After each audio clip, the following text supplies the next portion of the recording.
Thank you very much. We're now going to turn to Sri Lanka. So, President Wickremesinghe, you are in a somewhat special situation. We move now to a middle-income country. The coordination challenges are maybe greater in the sense that you are not subject to the common framework. We just heard that this was an important instrument in the case of Chad. The official creditor committee has been formed with Paris Club and non-Paris Club members. I understand that India's decision to participate and co-chair this creditors gathering is a major milestone. So what is your view about the restructuring process, and what do you consider to be the main bottlenecks? We've already heard from the president of Chad that we need to reduce bureaucracy. I'm sure that we all agree on that.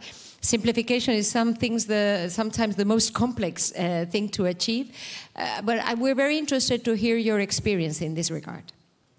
When Sri Lanka was declared bankrupt as a MIC, we were not eligible under the common framework for debt restructuring. We had limited access to concessionary financing, and there was a complete loss of external financing. Therefore, Sri Lanka's response was to take ownership of this program, both for debt restructuring as well as the economic restructuring needed for growth. Then we negotiated our conditionalities with the IMF and the creditors. So it's like we were working on a menu.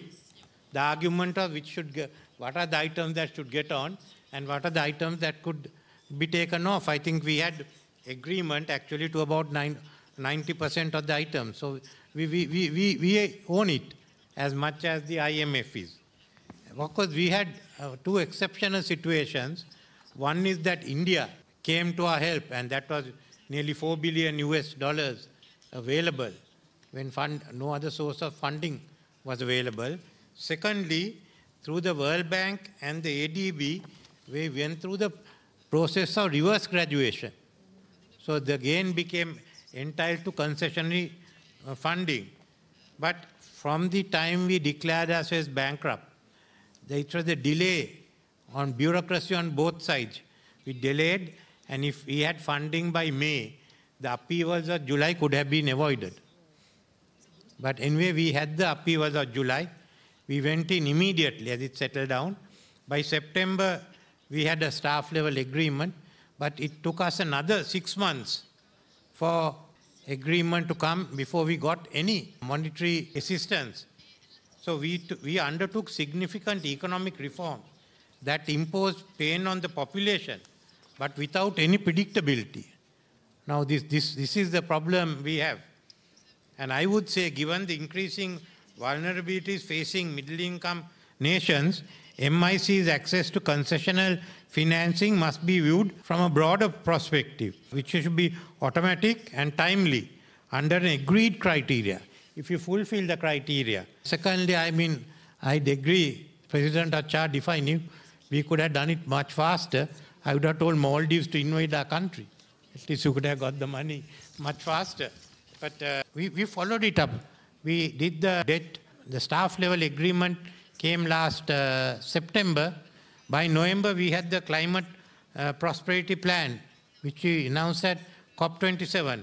Now, it's been followed up by Sri Lanka's growth agenda for a highly competitive green economy. So our financial needs, both official and private, has virtually quadrupled. So that's the problem others also have to face. Then I would say, following the conclusion of negotiation with the IMF and the successful approval of the EFF, we have had no roadmap to follow regarding the next phase of debt restructuring. So before we can get the next tranche from the IMF. So it's a question of us now mapping the road out.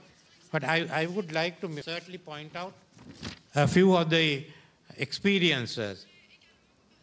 The data-led approach was the key to our success. It was our program, not an IMF program.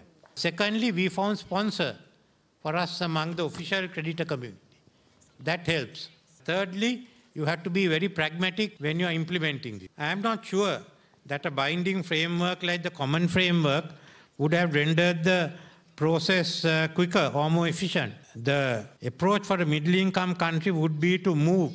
If you have a common framework, what happens is we move as fastest as the slowest creditor. So we get tied down. So that's why we're not in favor of a common framework.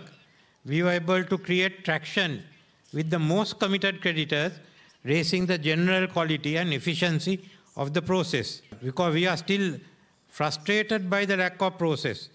The cost for us, economic and social, has been very high. Now, as far as the creditors, our creditors include the Paris Club and the non-Paris Club members, of which India and Hungary, India and China are two of our main creditors, Japan from the Paris Club. So we've attempted and to establish an ad hoc platform for the official creditors, including the Paris Club members and others. India, Hungary, others came on to this to participate in the ad hoc platform. China participated as observers. We shared the information with all parties on an open transaction, transparent process. Then I must thank IMF. With the intervention of the IMF and Sri Lanka's coordination, we are dealing with both groups. So what else helped us was that Sri Lanka had ongoing negotiations with Japan, India and China separately regarding further trade integration and also some of the development programs for the future. This assisted our process. But as far as my experience is, we have to have some improvement for the interaction between the committee and the debtors, because the debt restructuring process is a negotiation and it should by essence be interactive. Looking at dealing with Paris Club and non-Paris Club, we need a new approach because this is basically a geopolitical issue. The mistrust between US and China and the growing tension, it has to be addressed by all, not merely by Sri Lanka or the country concerned. If you do not resolve it, I think we will still, in Asia and Africa, we will get caught into another situation not our making. So these would be the major issues that we have addressed. And restructuring is needed. I agree with it. It has to move fast. Otherwise, most of the countries, whether LIC or MIC, will not have much hope. And there will be more instability, political and economic instability. And without creating a separate process under this round table, we should deal with the issues of the middle income countries, because most are under stress. It's better to deal with them under stress than when they are bankrupt. So that process has to evolve. Thank you. Thank you.